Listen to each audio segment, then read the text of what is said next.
Six foundational mindsets for building a successful business.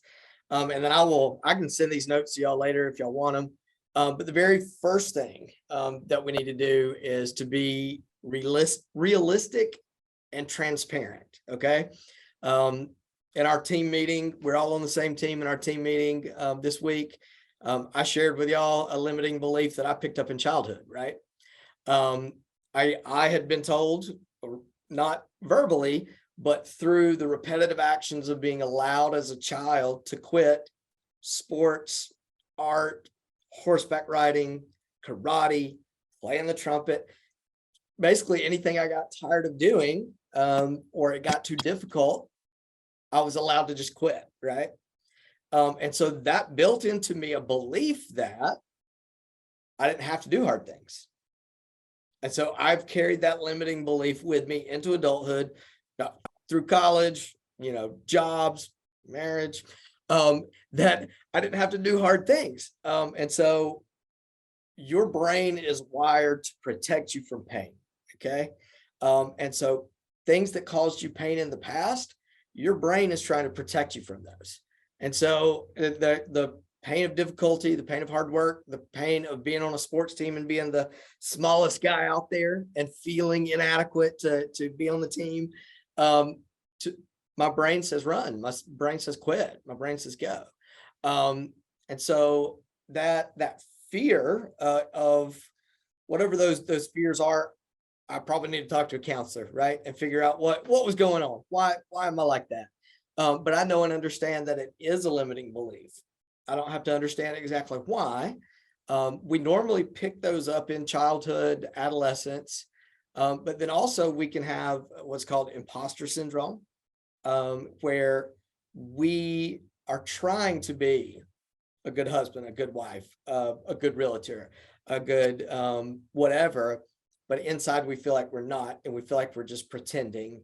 And we have this anxious feeling of I'm an imposter. I'm not really what it is. I'm an imposter. And so breaking these limiting beliefs is a process. So first thing you got to do is you've got to identify them. And that can be hard work, right? I was 43 before I realized that I had that limiting belief. Next week, I turned 44. So this year, I realized that I had that limiting belief. So you have to identify, and you do that through talking, you do that through self-reflection, do that through reading. And then you note them. Hey, this may be something that's holding me back. You're honest, you're transparent with yourself. You get them out of your head, write them down. This may be a limiting belief of mine. And then you judge them. All right. So you've noted, hey, whenever this happens, I freak out because blank. Why? I feel inadequate. I feel like I should quit. I feel like I'm no good at this. Why is that? Is it merit-based? Do you have proof?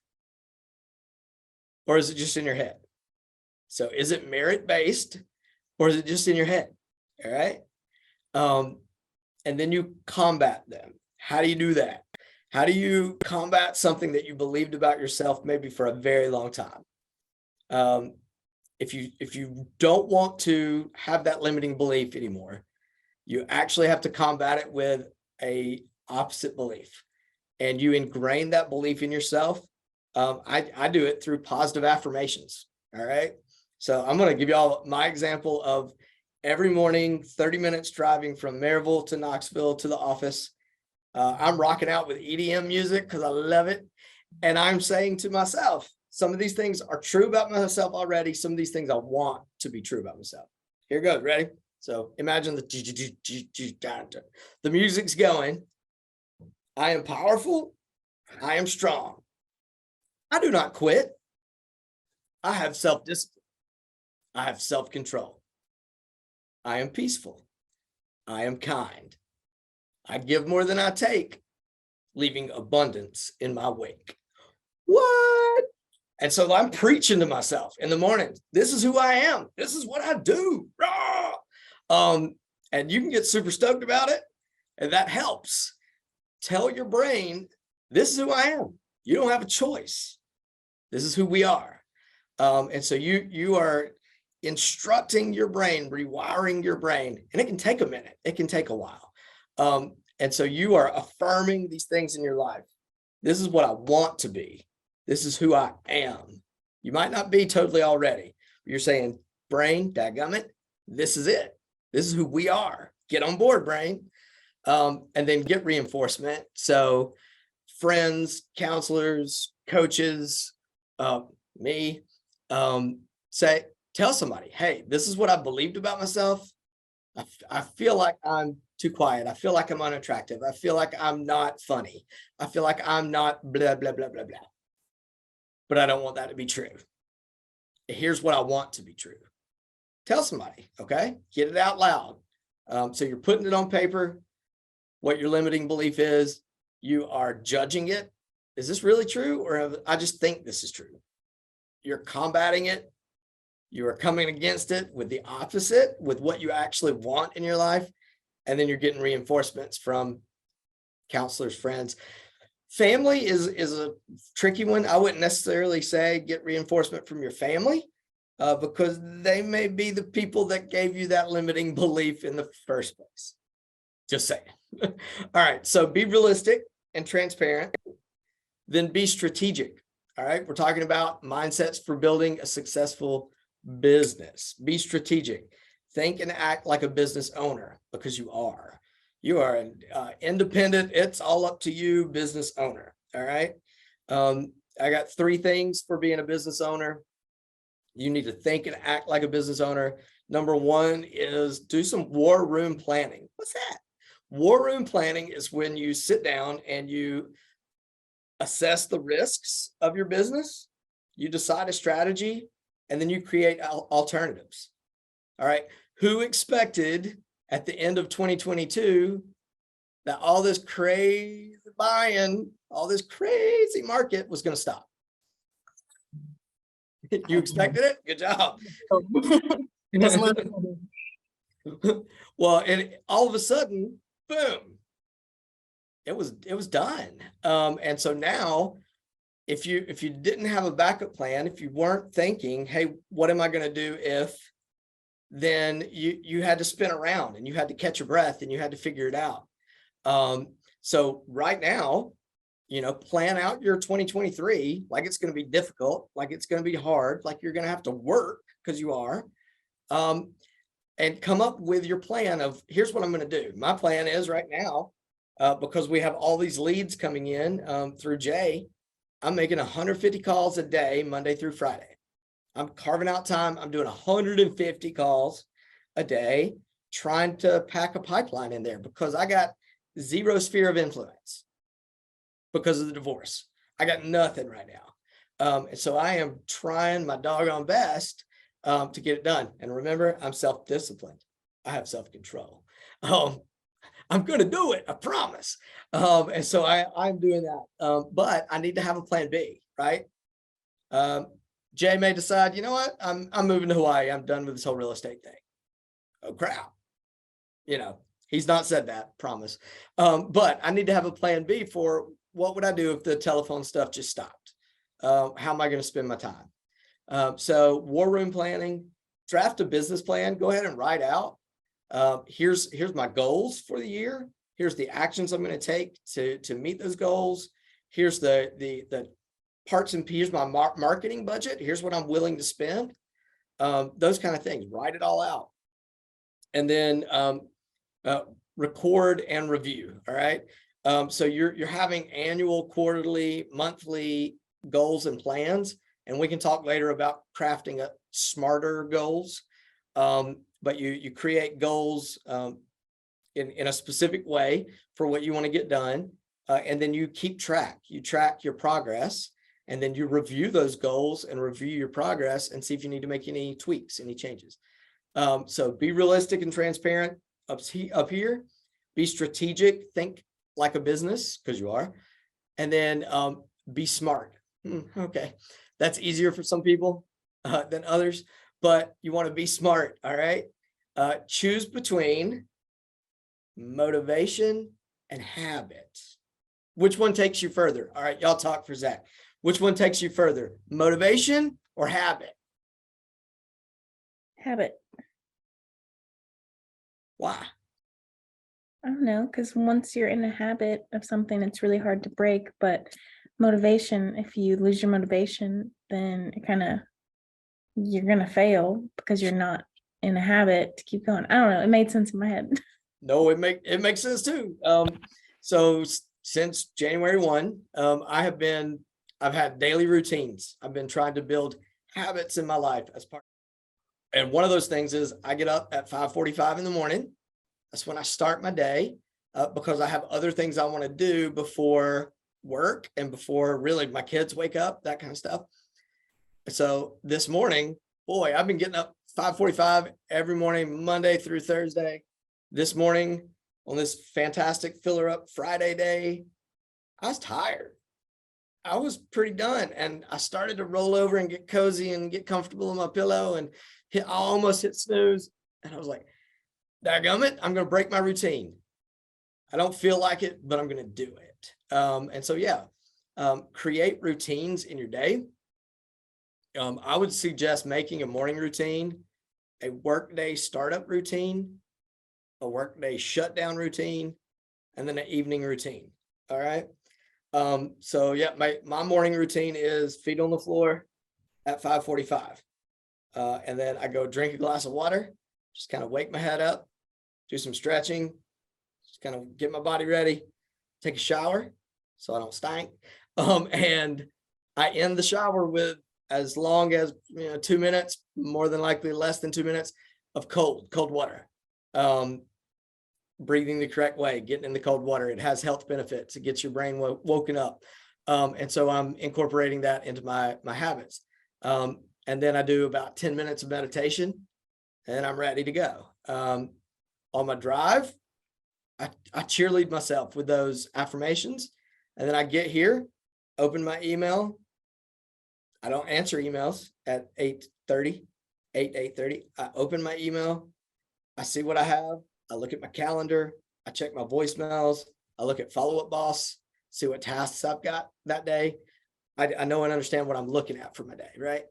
And then when 8:30 starts, every day except for Thursday and Friday, I start my time block of calls. So that's my morning routine and my workday startup routine. Workday shutdown is simple. I look at my emails. I do what's called inbox zero. So either I snooze it for the next morning, if it's something that I don't need to worry about until tomorrow. I go ahead and boom, take care of it if I can do it in a minute or less, or I assign it as a task. I write it in either Asana or in my little task thing that I've got there. I make a task, so I make sure that I know that I'm going to get it done. And then I archive the emails and get it to zero. And then basically I look at my voicemail one more time and then I leave the office, right? I still work when I get home. I still answer client questions. I'm still on, but I know that all the administrative tasks and duties for the day are done. And then evening routine is pretty simple, pretty easy. I read for about 30 minutes. I meditate for about 10 minutes and I go to bed at about 10:30. Trying to make sure that I get myself in bed so that I can get enough sleep to get up at 5:45. So be smart, incorporate routines into your life. The book Atomic Habits, I don't know if y'all have seen it, read it. It's by James Clear. Atomic Habits. He teaches you how to create good habits. And pages 178 to 179, how to create a good habit. You make it obvious, you make it attractive, you make it easy, and you make it satisfying. How do you break a bad habit?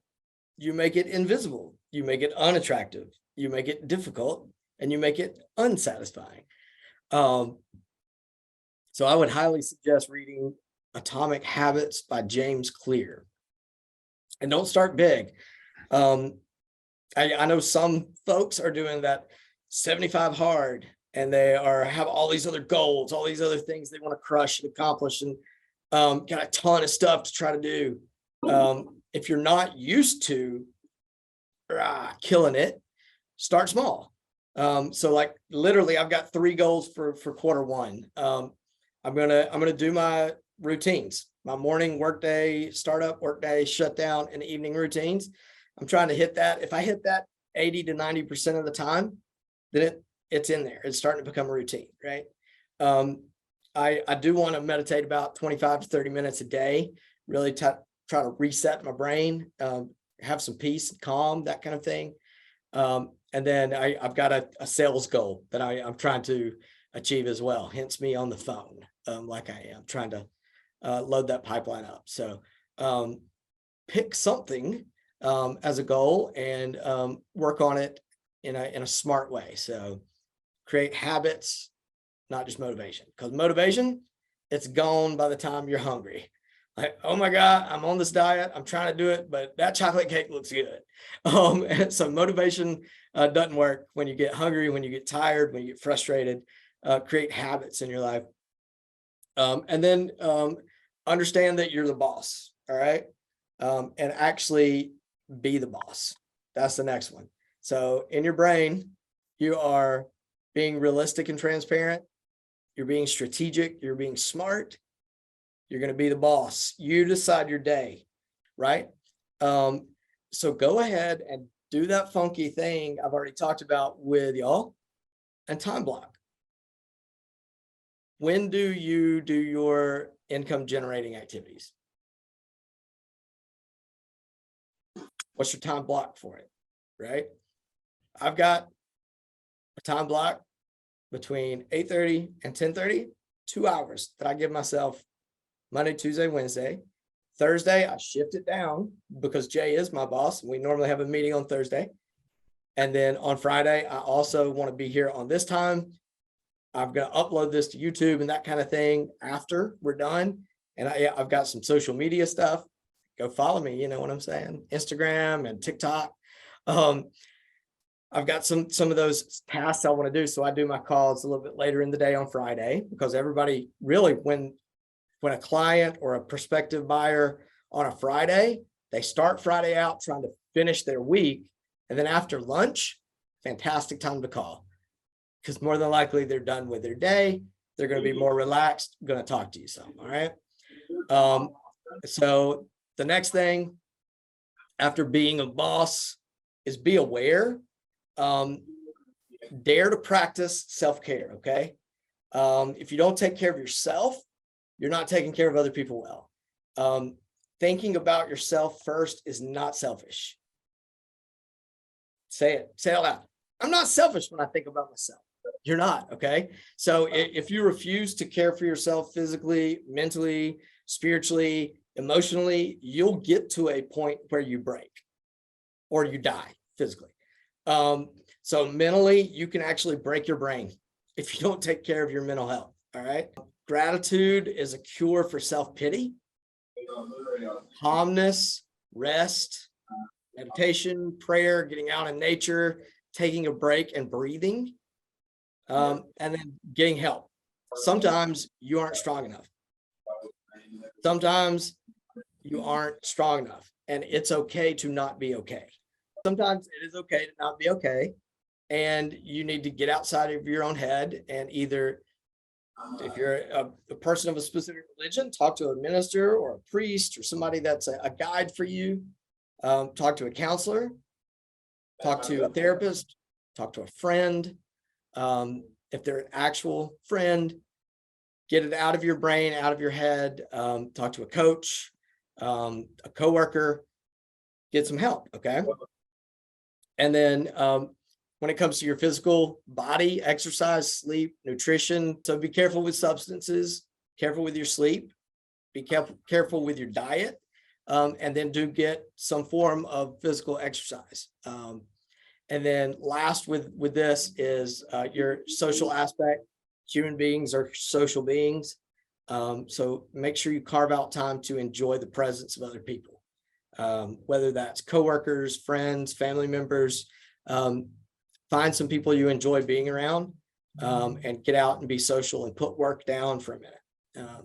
Then the last mindset is just to have a mindset of fulfillment. All right. If you're a real estate agent because you want to make easy money,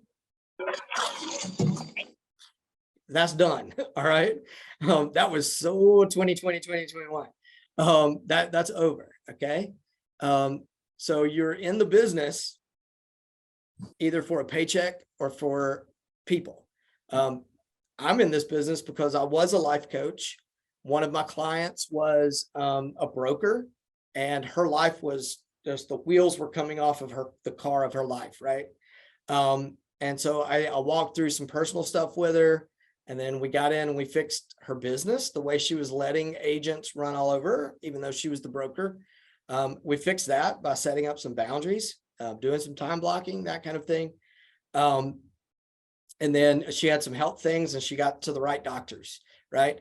And then she said, "You're really good with people." I said, "Thanks, it's what I do." I'm not good at math. There's a lot of things I'm not good at. But meeting people, talking people, understanding people, helping people is what I enjoy. And she said, "But would you also like to make money?" And I said, yes, I would. And she said, "Well, have you thought about real estate?" And so when it comes to real estate, my desire is to build lives of freedom and enjoyment through real estate. I believe that real estate can help people financially. They can help with their family. I mean, you're helping people find their dream home in a new city, new town, new part of town, moved out from mom and dad, starting on my own, independent person. You're helping them with a certain part of their life, certain time in their life, become who they want to be and live in a place that makes them comfortable and makes them feel fulfilled. So that's what I love about real estate, right? So you come at your mindset for your business through either a idea of scarcity or abundance. Okay. And it's not easy when you are beginning to be a real estate or even agent, or you've been in it for a while and the market shifts and it's not as easy as it was.